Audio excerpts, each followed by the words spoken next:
அனைவருக்கும் வணக்கம். இன்னைக்கு கொஞ்சம் வீடியோ லேட் ஆகி போச்சு, எல்லாரும் மன்னிச்சுக்கோங்க. சாரி. அதாவது கொஞ்சம் வைஃபை இஷ்யூ அப்படி சொல்லிக்கிடுவோம், அவ்வளோதான். இதில் இன்னைக்கு என்னன்னா ரொம்ப முக்கியமான விஷயம் நம்ம பேச போகிறது, சீமானை பற்றி பொழக்க போகிறோம். சீமான் வந்து பொழந்தோம்னா உயர்நீதிமன்றம் வேற அவர் அவர் தன்னிகர் இல்லா தலைவர்னு சொல்லியிருக்கு. என்ன பண்ணுறதுன்னு தெரியல. அதை பற்றிலாம் நமக்கு கவலை இல்லைங்க. தப்பான இடத்துல தப்பாக கேட்கத்தான் ஆகும். அவர் கேட்ட கேள்விகள்லாம் அப்படி. அதனால் அதை வீடியோக்குள்ளே வந்து ஸ்கிப் பண்ணாமல் பார்த்தீங்கன்னா பார்த்துட்டு உங்களுடைய ஃப்ரெண்ட்ஸுக்கு 4 பேருக்கு ஷேர் பண்ணிடுங்க. ஒரு கமெண்ட்டையும் சொல்லிடுங்க. சீமான் பேசுனது எப்படி இருந்துச்சு அப்படின்னு நீங்கள் கண்டிப்பாக உங்களோட கருத்தை நான் கமெண்ட்டில் எதிர்பார்க்குறேன். அடுத்து சிபிஎம்ஐ சேர்ந்த சண்முகம் அவர்கள் மொத்த கம்யூனிஸ்டையுமே வந்து நம்ம இழுத்து வச்சு பேச போகிறோம். அதனால தோழர்களே, நான் கேட்குற கேள்வி கரெக்டுனா விட்டுருங்க, தப்புனா கமெண்ட்டில் கேளுங்க, ஓகேவா? ரைட்டு. இப்போ ஃபஸ்ட்டு சீமானை கேட்போம். சீமானை பற்றி என்ன நினைக்கிறீங்க? சீமான் வந்து தன்னிகர் இல்லா தலைவனுங்க. அப்படியா? அவர் வந்து பயங்கரமாக உண்மையை தவிர வேறு எதுவுமே சொல்ல மாட்டார். அவர் எவ்வளவு காசு வாங்கியிருக்காரு அப்படின்ற கணக்கை கேட்க வேண்டிய ஒரு நீதிமன்றம், ஒரு தன்னிகர் இல்லாத ஒரு தலைவன், நீ அவனை பேசக்கூடாது அப்படின்னு சொல்லி இருக்கவங்களுக்கு பூரா வாய்ப்புட்டு போட்டுது அப்படின்னா உண்மையிலே ரொம்ப வேதனையான ஒரு விஷயம். நம்ம அதை வந்து என்ன சொல்லுவாங்க, நீதிமன்ற தீர்ப்பையோ நீதிமன்றத்தையோ நம்ம விமர்சிக்க கூடாதுன்னு சொல்லுவாங்க. ஆனால் நீதிபதியை விமர்சிக்கலாம் அப்படின்ற ஒரு சட்டம் இருக்குது. ஏன் அப்படி சொல்கிறோம் அப்படின்னாக்க, அவங்களும் சராசரி மனிதர்கள் தானே. அவங்களுக்கும் மனசாட்சி மனசு அப்படின்ற ஒன்று இருக்கும் தானே. உங்கள் மனசாட்சியை தொட்டு சொல்லுங்கள், வெச்சி கையில் அவர் காக்கா ஒட்டியிருக்காரா? அவர் வாங்கியிருக்கிற இவ்வளவு அந்த ஏழை உறவுகள்னு சொல்கிறத விட அகதிகளாக தன் தாய்நாட்டை இழந்து, தன்னோட சொந்தங்களை இழந்து, தன்னோட உறவுகளை இழந்து, நாடு விட்டு நாடு வந்து நம்ம தமிழ்நாட்டில் தமிழ் பேசக்கூடிய ஒரு உறவு அகதின்ற பேரில் வாழ்ந்துக்கிட்டு இருக்க, அதை கேட்க துப்பு இல்லாதவங்களாம் நாங்களாம் செத்து போய் வாழ்ந்துக்கிட்டு இருக்கோமே. நீதிமன்றம் இப்படி ஒரு தீர்ப்பை எங்கள் வாயடைச்ச மாதிரி ஒன்றை போட்டிருக்கும் போது அந்த தீர்ப்பையும் நாங்கள் தலைவணங்கி ஏற்றுக்கிறோம், ஏற்றுக்கத்தான் வேணும். அகதிகள்ன்ற ஒரு பேரோட ஒரு தமிழன் நம்ம தமிழ்நாட்டில் இன்றைக்கி 38-40 வருஷமாக வாழ்ந்துக்கிட்டு இருக்கான். இன்றைக்கி அவங்க இங்கே வந்ததுக்கப்புறம் பிறந்த குழந்தைகள் இன்றைக்கி திருமணம் பண்ணி இந்த நாட்டோட பிரஜையாக மாறுறதுக்கு கூட வாய்ப்பு இல்லாமல் அவங்க அகதிகளாக வாழ்ந்துக்கிட்டு இருக்காங்க அப்படின்ற ஒரு வேதனையான ஒரு விஷயம் எங்கள் மனசுலாம் வேரூண்டி போயிருக்கு. ஏன்னா அவன் தமிழன். அந்த தமிழனுக்கு ஒரு தமிழனாக நான் பேசணும் அப்படின்னு, இதில் ஜாதி இல்லை, மதம் இல்லை, எங்கேயுமே வந்து கட்சி இல்லை, கட்சி பாகுபாடு அதெல்லாம் தூக்கி அங்கிட்டு தூரமாக போடு. உனக்கு மனசு இருக்குது, மனச்சாட்சி இருக்குது, நீ மனுஷனாக இருக்க, என் நாடு என் தேசம் என் நாடு அப்படின்னு சொல்லிக்கிட்டு இருந்தோம். இலங்கையில் என் தமிழனுக்கான ஒரு நாடு இருக்குன்னு நம்ம பெருசாக பெருமைப்பட்டு பேசிக்கிட்டு இருந்தோம். இவ்வளதையும் கொண்டொழிச்சு நாசமாக்குன காங்கிரஸ் அப்படின்ற ஒன்று ஒரு பக்கம் இருந்தாலும், தன்னிகரில்லா ஒரு தலைவன் சொல்லிட்டு யாருக்கு இந்த பட்டம் கொடுக்கறது? அந்த பட்டத்துக்கான ஒரு பேரே வேணாம். இதுக்கு மேல நெருங்கி போனோம்னா இல்ல இதுல நிறைய விஷயங்கள் இருக்கு. இப்ப சீமான் இந்த நிலம் எனக்கு சிக்குச்சுன்னா அப்படியே ஒரே புடுங்க அப்படிங்க அப்படி நட்டுப்படுவாரு. அடுத்து வந்து என்னன்னா, இப்ப நிலம் சிக்கிறது, இடைத்தேர்தலுக்கு அப்படி வெறி கொண்டு காத்திருக்கிறாப்லையா. ஆமா, எப்ப தோப்போம் அப்படின்னு ரெடியா இருக்கிறாப்ல. ரைட்டு. தோத்து போயிட்டு ஒட்டு மொத்தமா அதாவது நாம் தமிழர் கட்சி அப்படின்னு பேரை வச்சு தமிழர்களை தோக்கடிக்கிற மாதிரி இருக்கு. உண்மையிலே வந்து நாம் தும்பிகள் கட்சின்னு கூட மாற்றிக்கிடலாம். ரைட்டு. அது தனியாக வருவோம். இன்னைக்கு சீமான் அவர்களை நான் ஏன் கேள்வி கேட்க வந்தேன் அப்படின்னா, இப்போ பார்த்தீங்கன்னா ஒரு மேடையில் நம்மளுடைய முதல்வர் அவர்களை பேசணும்னு சொல்லி யார் எலும்பு துண்டு போட்டாங்களோ என்னமோ தெரில, அதை கவ்விக்கிட்டே பேசுகிறாப்புல. பென்ஸ்காரை பற்றிலாம் நம்ம கேட்கவே இல்லை. இது வரைக்கும் கேட்டிருப்போமா? பென்ஸ்காரோ, நீ எப்பேற்பட்ட கார் வாங்கி எப்படி வாங்குறேன்னு எங்களுக்கு தெரியும், ஊருக்கே தெரியும். இதில் வேற விளக்கம் கொடுக்குறேன்ற பேரில் பெரிய பெரிய விளக்கங்கள்லாம் கொடுத்துருக்குறாப்புல. அவர் மருமையெல்லாம் வாங்கி கொடுத்துருக்குறாப்புலையா. இது நமக்கு தேவையில்லைங்க. அவங்கள பற்றி நம்ம தேவையில்லை, அவங்க உள்டியல் கொடுக்குறது தேவையில்லை. முக்கியமான விஷயமா நம்ம வரப்போகிறது நம்மளுடைய ஜோசப் விஜய் அவர்களுடைய, தமிழக முதலமைச்சர் அவர்களுடைய பேர் ஜோசப் விஜய். இது எல்லாருக்குமே தெரியும். ஏன் இது நடிக்கும்போது வரல ஜோசப்பு, அரசியலுக்கு வந்ததுக்கப்புறம் வருதுன்னு கேட்குறதுனா, இந்த கூமுட்டைகளுக்கெல்லாம் நம்ம எப்படி பதில் சொல்கிறது? வேட்பு மனுவில் கொடுத்துருக்கணும் முழு பேர், தமிழக முதலமைச்சர் அவர்களுடைய முழு பேர் அந்த பலகையில் எழுதி தலைமைச் செயலகத்தில் ஒட்டணும். அப்புறம் எப்படிப்பா வரும்? இப்போ இவர் தான் வந்து முழு பேரை செபஸ்டியான் சீமான்றதை மறைச்சு தன்னுடைய நம்மளுடைய அந்த முக்கியமான விஷயம்லாம் வெளியில் வந்துருமோ, நம்ம வந்து கேரளாலேருந்து வந்தவங்களெல்லாம் வெளியில் நமக்கு தெரிஞ்சிருமோ அப்படின்ற பேரில் நம்ம குடும்பம் என்னெல்லாம் பண்ணுச்சுன்ற வரலாறெல்லாம் வந்து விர்ச்சுவல் வாரியர்ஸ் எடுத்து போட்டு நம்மளை நார் அடிச்சிருவாங்கன்னு சொல்லிட்டு அப்படியே கதறாப்புல. ரைட்டு, கதறிட்டு போட்டோம். இப்ப அடுத்து நெறைய கேள்விகள முன்வைக்கிறாரு. என்னன்னா, அந்த பிரச்சனைக்கு வரல, இந்த பிரச்சனைக்கு வரல, இதுக்கு வரல, அதுக்கு வரலன்னு சொல்லிக்கிட்டு இருந்த இந்த சீமான் அவர்கள், அ குறிப்பா ஒவ்வொரு பெண்களையும் சரி, இன்னைக்கு சாட்டை அப்படின்ற ஒரு யூடியூப் சேனல வச்சுக்கிட்டு, அவருடைய தம்பியான மூத்த தம்பி, திருப்புவனம் அஜித் தம்பி வழக்கு அப்படின்ற ஒரு வழக்கு எல்லாருக்குமே தெரியும். அதுல பார்த்தீங்கன்னா, அந்த குற்றம் சாட்டப்பட்ட அந்த நிக்கிதான்றவங்கள, அவங்கள வந்து அசிங்கப்படுத்துற விதமா ஒட்டுமொத்த தமிழக பெண்களையும் அப்படின்ற வார்த்தைய போட்டு பேசி, திருப்புவனத்துல பெண்கள்ட்ட விளக்கமாத்து அடி வாங்கல தான். அது ஒண்ணு தான் மிச்சம். அந்த அடி வாங்கியிருக்கிறாப்ல. அறிஞர் அண்ணா அவர்கள் யோசிச்சு பாருங்க. அறிஞர் அண்ணா அவர்கள் அவரை பத்தி வந்து அவங்களுடைய தம்பி தங்கைகள் பொதுவான மேடையில எவ்வளோ அசிங்கமா பேசியிருக்காங்க. இது எல்லாமே வந்து வீடியோ ரெக்கார்டிங்ல இருக்கும். நடிகர் ரஜினிகாந்த் எடுத்துக்கணுங்க. கண்டிப்பா எடுத்துக்கிட்டே தான் ஆகணும். ஏன்னா இந்த டைம்ல எல்லாம் அவர் நமக்கு தேவைப்படுறாப்ல. அவருடைய குடும்பத்தை அசிங்கப்படுத்தி இந்த ரஜினி ரசிகர் இன்னைக்கு சூப்பர் ஸ்டார் ரஜினிகாந்த் இருக்காரு அப்படின்லாம் சொல்றீங்க. நான்லாம் ரஜினி ரசிகர் நிறைய பேர் சொல்லிக்கிறீங்க. சும்மா ரஜினி ரசிகர்னு வேற இருந்தா உட்காந்துருக்கீங்க. இந்த மாதிரி ஆட்கள்லாம் போய் கேட்க மாட்டேன்றாங்க. ஏயா நீலாம் ரஜினி ரசிகர்னு இருக்கியா, போய் உன் தலைவனை வந்து குடும்பத்தை அசிங்கப்படுத்துறானே, போய் யாராவது கேட்குறீங்களா? நான் என் புருஷனை தான்ப்பா கேட்குறேன். நீங்கள் வந்து யாரெல்லாம் தப்பாக நினச்சிக்காதீங்க. கேட்டிங்களா அப்படின்னு நான் கேட்குறேன். அப்போ வேற வழி இல்லை, அசிங்கப்பட்டு தான் ஆகணும். அப்போ ஒருத்தர் மேடையில் நின்றுக்கிட்டு இன்னைக்கு நம்மளுடைய தமிழக முதலமைச்சர் அவர்களை பேசுறாரு அப்படின்னா, இவரை பார்த்துட்டு நம்ம எப்படிங்க சும்மா இருக்க முடியும்? நம்மளாம் சோத்துல உப்பு போட்டு தின்றவங்க, உடனே பதிலடி கொடுத்தே ஆகணும் அப்படின்றனால தான் இன்னைக்கு வந்திருக்கேன். அதனால தான் வந்து நான் கேட்குறேன். இதை பற்றி உங்களுடைய கருத்தை கமெண்ட்ல சொல்லுங்க. அப்போ இவரோட வாய்ப்பூட்டு, இவர் வந்து அசிங்கமா யாரை வேணாலும் பேசலாம், ஆனால் இவரை யாரும் பேசக்கூடாது. ஆனால் இவரை யாரும் எனக்கு தெரிஞ்சு அசிங்கமாக பேசிலாம் பார்க்கலங்க. உண்மையை தான் பேசுறாங்க. யாரும் வந்து தப்பா பேசுனாங்களா? அவருடைய வாழ்க்கையா இருக்கட்டும், அவருடைய அரசியலா இருக்கட்டும், இன்னைக்கு அவர் பண்ற சில தில்லுமுள்ளு வேலைகளா இருக்கட்டும், திரள்நிதி வேலைகளா இருக்கட்டும், எந்த கட்சியோட எங்கிட்டு கூட்டணி சேர்ந்து என்னெல்லாம் பண்றாருன்றதை இருக்கட்டும், இன்னைக்கு ஒட்டுமொத்தமா ஆதாரத்தோடு எடுத்து போட்டு ஒவ்வொரு சேனல்ஸும் பேசிட்டு இருக்காங்க. இதுல தப்புன்னா அவர் நேரா போய் கம்ப்ளைண்ட் பண்ண வேண்டியதான். தப்பு இல்லைன்னு போது கூட இருந்த அக்கா வீரலட்சுமி அக்கா அனைத்தையும் சொல்லிக்கிட்டு இருக்கு. விஜயலட்சுமி அக்கா கூட இருக்கிற வரைக்கும் ஓகே. வெளியே வந்ததுக்கப்புறம் வீரலட்சுமி போன்ற எல்லா பெண்களுக்கும் அங்கே இருக்கிறவங்களுக்கு காளியம்மாக்கால்கிட்ட கேட்டிங்கன்னா நீங்கள் முழுக்க அவரை பற்றி எல்லாமே சொல்லுவாங்க. அப்போ அவ்வளோ பெரிய விஷயங்கள்லாம் எனக்கு இருக்குது. ஆனால் பதுக்கிட்டாப்புல நம்ம வெளியில் சொல்கிறது இல்லை. இன்றைக்கி வந்து மேடை கிடச்சிருச்சுன்றதுக்காக எல்லாமே பேசுனா நம்ம எப்படிங்க பார்த்து சும்மா இருக்க முடியும்? நம்ம என்ன ரஜினி ரசிகரா அமைதியாக இருக்கிறதுக்கு? அதாவது நீங்கள் எதுக்கு எடுத்தாலும் ரஜினி ரசிகர் அப்படின்றத பின்னால் உங்களை போட்டு குழக்க வர்றான். அவசரப்படாதீங்க. நான் ஒன்றே ஒன்று சொல்கிறேன்.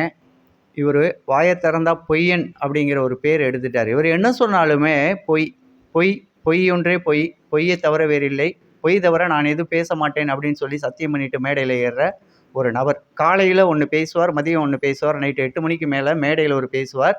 8 மணிக்கு மேலே என்னையா அப்படி பேசுகிறேன்னு கேட்டால் இறங்கி வந்து அடிப்பார். இதுதான் சீமான். இவரை வந்து இன்னைக்கு அந்த மாண்புமிகு நீதிமன்ற நீதிபதி ஐயா கொடுத்துருக்க பேர் அப்படின்றது என்ன பேர்? அவர் வந்து தவிர்க்க முடியாத தலைவர். தவிர்க்க முடியாத ஒரு தலைவர். தவிர்க்க முடியாத தலைவர்னு சொல்கிறத விட வேணாம், நான் வேறு ஏதாவது சொல்லிவிடுவேன். அப்புறம் கோர்ட்டு அது இதுன்னு சொல்லிட்டு ஏதாவது பஞ்சாயத்தை கூட்டுவாங்க. அதை அப்படியே ஒதுங்கி தள்ளுவோம். நீங்கள் இந்த ரஜினி ரசிகர்னு ஒன்று சொல்லிட்டு வந்தீங்க. ரஜினி ரசிகராக இருந்ததில் நாங்கள்லாம் பெருமைப்பட்ட காலங்கள்லாம் ரொம்ப இருக்குது. அவரை பற்றி தெரியாமல் இன்னைக்கு அதாவது உன்னதமான உண்மை தலைவராக இன்றைக்கி அண்ணன் விஜய் மாதிரி இருப்பார் அப்படின்னு நம்பி தான் அவர் பின்னால் போனால். நாங்கள் வந்து அந்த காலகட்டங்களில் நீங்கள் சொல்கிற காலகட்டங்கள் வந்து 89, 90, 92 அப்போ வெற்றி தலைவர் விஜய் வந்து எகிரி வர்ற நேரம். அந்த டைமில் பெரிய மாசா இருந்த நடிகர்களில் பார்த்தீங்கன்னா கமலஹாசன், ரஜினிகாந்த் இந்த 2 பேரும் உச்ச நட்சத்திரங்கள். அவங்க 2 பேருக்குமே ரசிகர். நீங்கள் சொல்லவே இல்லை. சொல்ல வரேன். பெரிய அளவில் இருந்த ஒரு தலைவர்னு சொல்ல இப்போ வாய் கூசுது. எல்லாரையுமே நடிகராக இருந்தவர், பெரிய சூப்பர் ஸ்டார் அப்படின்ற ஒரு அந்தஸ்தில் இருந்தவர். அப்பேற்பட்ட ஒரு அந்தஸ்தில் இருந்தவர் என்னத்துக்காக எங்களையெல்லாம் அவ்வளோ தூரம் தூபம் போட்டார், அவ்வளோ பெரிய வளர்ச்சி கொடுத்தாரு? இந்த ஆமாம், ஒரு துளி வியர்வைக்கு 1 பவன் தங்க காசு கொடுத்தது தமிழ் அல்லவா? இந்த தமிழுக்கும் உடல் பெரு உயிரினை கொடுப்பது தவறல்லவா அப்படின்னு சொல்லி பேசியிருப்பாரு. ஒரு வார்த்தை பேசியிருக்காரா? ஒன்று சொல்லவா? அவர் இங்கே தமிழ்நாட்டில் சம்பாரித்து தமிழ்நாட்டில் சொத்து சேர்த்து இந்த தமிழர்களின் வேர்வையை ரத்தமாக சிந்தின அந்த பணத்தில் இவ்வளோ பெரிய வசதி வாய்ப்போடு வாழ்ந்துக்கிட்டு இருக்க திரு ரஜினிகாந்த் அவர்கள் இந்த தமிழ்நாட்டுக்கு என்று எச்சிக்கையில் காக்கா கூட ஓட்டாதவர். இன்னைக்கு அவர் மனைவி நடத்தின அந்த அறக்கட்டளை ஸ்கூலுக்கு வாடகை கூட கொடுக்காம ஏமாத்தினவர் அப்படின்ற செய்திகள்லாம் தெரிஞ்சு கூட அவர் கட்சி ஆரம்பிச்சிட்டாருன்னு பின்னால் போய் நான் என்னோடய காரெல்லாம் விற்றுட்டு ரொம்ப பயங்கரமாக அரசியலுக்கு வராரு, வாவா முத்திரையோடு வராரு, தலைவன் வந்துட்டாரியா, இனிமேல் தமிழ்நாடே தலைவருக்கு தான் அப்படின்னு நினச்சி போகும்போது கடைசியில் தான் தெரிஞ்சிச்சு 12வது மாதத்தில் டக்குன்னு என் உடல்நிலை சரியில்லாத காரணத்தால் கொரோனா வந்து இல்லல் படுத்தியதால் நான் எனது அரசியல் பயணத்தை முடித்துக் கொள்கிறேன்னு சொல்லிட்டு போகும்போது கும்பிடுத்தானா நீ அப்படின்னு எங்களுக்கு தெரிஞ்சிச்சு. அன்னைக்கு துப்பிட்டு கீழே போனவங்க தான்ப்பா. இது ஒரு ரஜினி ரசிகரோட நிலைமை இல்ல மக்களே. இதுதான் தமிழ்நாட்டுல இருக்கிற நிறைய ரஜினி இதுல வேற நிறைய பேர் கொடி பிடிச்சிட்டுலாம் வருவீங்க. வாங்க கமெண்ட்ல வாங்க, எதுனாலும் நம்ம பாத்துக்குருவோம். இன்னொன்னு சொல்றேன், எனக்கு முடி அடர்த்தியா இருக்குங்க. இந்த 2 பக்கமும் பாத்தீங்கன்னா இப்படி வழுக்க விழுந்திருக்குல்ல, இந்த வழுக்கைக்கு காரணம் இயற்கை கிடையாது, செயற்கை. அவருக்கு 2 பக்கமும் விழுந்து வழுக்கையா போச்சு. அது தெரியாம நாங்க போய் எந்நேரம் பாரு சலூன் கடையில போய் சரட்டுன்னு சலூன்காரருக்கு வேலை கொடுக்குறேன்டான்னு சொல்லி வலிச்சு விட்டு 2 பக்கம் மட்டும் ஏறிக்கிட்டு போயிருக்கோம். ஏன்னா அப்படிதான் நாங்களாம் ஜூவை கொடுத்துக்கிட்டு என் தலைவன் வந்துட்டாயா, என் தலைவன் போஸ்டருக்கு பால் ஊத்துறேன்டான்னு சொல்லிட்டு கட் அவுட் பிஞ்சுக்கிட்டு விழுந்து நீ எனக்கெல்லாம் குறுக்களும் குறைஞ்சு போச்சு. மக்களே, அடுத்து நம்ம சமூகத்தை லைட்டா பொழந்து விட்டுருவோம். ஐயா சண்முகம் அவர்கள் மேல நாங்க ரொம்ப மரியாதை வச்சிருக்கோம். அவர் கேட்குற கேள்விகள் ஒவ்வொன்றும் நியாயமா இருக்கும். இல்ல இன்னைக்கு கம்யூனிஸ்ட் கட்சிக்காரங்கள்ட்ட நான் நேருக்கு நேராவே கேட்கிறேன். வேளாண் துறையோட பட்ஜெட்டை அமைச்சர் வினோத் அவர்கள் திருப்பதிக்கு எடுத்துட்டு போயிருக்காப்ல மக்களே. ரைட்டா எடுத்துட்டு போயிருக்காரு, சாமி கும்பிட்டு வந்திருக்காரு. ஆக்சுவலா அவர் திருப்பதிக்கு போயிருக்காரு, ஃபேமிலியோட போயிருக்காரு. சில அதிகாரிகள்லாம் போயிருக்காங்க, அதாவது பாதுகாப்புல வந்திருக்காங்க. அவர் வேளாண் துறை பட்ஜெட்டை முதல் முறையா வாழ்க்கையில சட்டசபைக்குள்ள நுழைஞ்சவங்க. இன்னைக்கு டிவி கேட்கறாங்க, உங்களுக்குலாம் தெரியும். நாங்கெல்லாம் வந்து கடவுள் நம்பிக்கையில் இருக்கிறவங்க. திமுக மாதிரி நாங்க கடவுள் நம்பிக்கை இல்லைன்னு சொல்லிட்டு வீட்டுக்குள்ள செலவு வச்சோம், தனியா குதிரைக்கு கூப்பிட்டு அபிஷேகம் பண்ணிக்கிட்டு இருக்கிறவங்க நம்ம கிடையாது. நம்மளுடைய தலைவர் சொன்னது பெரியார் அவர்களுடைய கடவுள் மறுப்பு கொள்கை நம்ம ஏத்துக்கல. ஆனா கடவுள் அவங்களுடைய நம்பிக்கை. அப்படி இருக்கும்போது இவங்கள மாதிரி இறந்து போன சமாதிக்கு போயிட்டு, ஐயா கலைஞர் சமாதிக்கு போய் காப்பி வச்சு முறை சொல்லி பத்திரிக்கையை வச்சு காலைல எந்திரிச்சோடனே உட்காந்து படிப்பாருல அப்ப இருக்கும். இதுக்கு முன்னாடி ஓபிஎஸ் அவர்கள் முதல்வராக இருக்கும்போது அதே பட்ஜெட், நிதிநிலை பட்ஜெட்டை அம்மா ஜெயலலிதா அம்மாவுடைய சமாதியில வச்சு அவங்கள்ட்ட ஆசீர்வாதம் வாங்கிட்டு வந்த சம்பவங்கள்லாம் நடந்திருக்குது. இதெல்லாம் யாருக்குன்னா, நான் ஏன் சொல்ல வரேன்னா, இறந்து போனவங்க, அதாவது அவங்களுக்கும் மரியாதை. அப்படியா? நான் பார்க்கல மக்களே. காலையில டீ சாப்பிட்டு பத்திரிக்கை படிச்சுட்டு தான் திருப்பி உள்ள போய் படுத்துட்டு இருக்காரு. டீ 2 வடை. ஆமா. ஆனா நீங்க என்ன தெரியுமா பட்டீங்க? திருப்பதியில போய் தேவஸ்தானத்துல கொண்டு போய் இந்த நீங்க வந்து இந்த நிதிநிலை அறிக்கையை கொண்டு போய் வச்சிருக்க கூடாது. ஆனா இதுல ஒரு பெரிய சம்பவம் நடந்து போச்சு. என்னன்னு கேளுங்க. இந்த நிதிநிலை அறிக்கை அப்படிங்கிறதுல விவசாயிகளுக்கான பட்ஜெட் நிதிநிலை அறிக்கையை கொண்டு போய் வச்சுட்டு அவர் சென்னை வர்றதுக்குள்ள கர்நாடகால இருந்து தண்ணி வந்துருச்சு. இதுதான் திருப்பதி வெங்கடாஜலபதியோட அருள். அமைச்சர் சைட்ல இருந்து சொல்ற பதில், முதல்வர் அவர்கள்ட்ட அனுமதி வாங்கிக்கிட்டு தான் கோயிலுக்கு போயிருக்காங்க. அவங்களோட சொல்ற காரணம் என்னன்னா, சும்மா ஒப்புக்கு இல்லாத காரணம். இப்ப வந்து வேளாண் துறை பட்ஜெட் அப்படியே பிரிச்சு யாராவது படிச்சா அப்படிதான் என்னப்பா அது பெட்டியில நம்ம பணத்தை எடுத்து தூக்கிட்டு ஓடுற மாதிரி சொல்றீங்க? ஒரு அறிக்கை, ஒரு பேப்பர் தானே, நாளைக்கு அதை தானே வாசிக்க போறீங்க. இதுல பார்த்ததுல என்ன இருக்கு அப்படின்னு தான் நம்ம ஐயா பார்த்து கேட்கணும். அதே போல ஐயா அவர்களே இவ்வளவு நாளா வந்து திமுக கூட்டணியில இருக்கீங்க. திடீர்னு பாத்தீங்கன்னா இறந்து போனவங்களுக்கு கோடிக்கணக்கில் வந்து சமாதிலாம் கட்டுறாங்களாம். அவர் எதுவும் உட்காந்து சாப்பிட போறாரா இல்லை படுத்தெந்திரிக்க போறாரான்னு தெரியல. சும்மா ஒண்ணுமே இல்லாததுக்கு ஆகாத பேனாவுக்கும் இப்படி நீளமா 80 கோடி ரூபாயில செலவைக்கிறாங்களாம். 100 கோடி அப்படின்னு சொல்றாங்க. இவ்வளவு பெரிய செல. ஐயா கேட்கலாம், நம்ம காசு தாங்க ஐயா, நீங்களும் வரி கட்டியிருப்பீங்க, நாங்களும் வரி கட்டியிருக்கோம். ஐயா சண்முகம் அவர்கள் இதெல்லாம் வந்து கேட்டீங்கன்னா எங்களுக்கு சந்தோஷமா இருக்கும். அதை விட்டுவிட்டு ஐயாவை பாருங்களேன், ஏன் நீ கோயிலுக்கு போன, ஏன் நீ பேப்பரை தூக்கிட்டு போன, அவர் ஒரிஜினலே தூக்கிட்டு போலங்க, நகல் எடுத்துட்டு போயிருக்கிறாப்ல. அப்ப இதெல்லாம் வந்து கம்யூனிஸ்ட் அவர்களே, நீங்க செம்பு தூக்குங்க, நெளிஞ்சு போன செம்பெல்லாம் தூக்காதீங்க தயவு செஞ்சு, வேணாம். இதுதான் எங்க கருத்து மக்களே. உங்க கருத்தை கமெண்ட்ல சொல்லிருங்க. நீங்க நம்ம வீடியோ லேட்டா வந்துருச்சுன்னு நினைக்கிறேன், அதனால பார்த்துட்டு 4 பேருக்கு ஷேர் பண்ணி விடுங்க. அடுத்தடுத்த வீடியோக்களை சீக்கிரம் நோட்டிஃபிகேஷன் ஆன் பண்ணுவீங்க, சீக்கிரமா கொடுக்கறதுக்கு ட்ரை பண்றோம். நன்றி வணக்கம். அடுத்த வீடியோல சந்திப்போம். நன்றி வணக்கம். அடுத்த வீடியோவில் சந்திப்போம். ஆனால் சீமான் என்ற ஒரு துரோகியை, இன துரோகியை வாழ்நாளில் தமிழர்கள் யாருமே நம்புனா மோசம்தான் போவீங்க. நீ என்னடா அவ்வளோ உறுதியாக சொல்கிறீங்க அப்படின்னு கேட்டால், அன்னை வன்னியரசுக்கு தெரியும் சீமானின் வள்ளல் என்னென்ன. அன்னை வன்னியரசை சந்திக்கிற வாய்ப்பு நம்மளோட பத்திரிகையாளர்களுக்கு, நியூஸ் செய்தி சேனலாளர்களுக்கு கிடச்சிச்சின்னா அவர்கிட்ட கேளுங்க. அன்னை நீங்கள் தான் 2004, 2005, 2006 காலகட்டங்களில் விடுதலை புலிகளுக்கான கொள்கை பரப்புக்காக மேடைகளில் பேசக்கூடிய ஒரு நபராக நீங்கள் இணைச்சி விட்டீங்களா? புலிகளுக்காக பேசுங்கன்னு சொல்லிட்டு இலங்கைக்கு அனுப்பிச்சி வச்சிங்களா அப்படின்னு கேளுங்க. ஏற்றி விட்ட ஏணி அன்னை வன்னியரசு இன்னும் உயிரோடு இருக்கார்.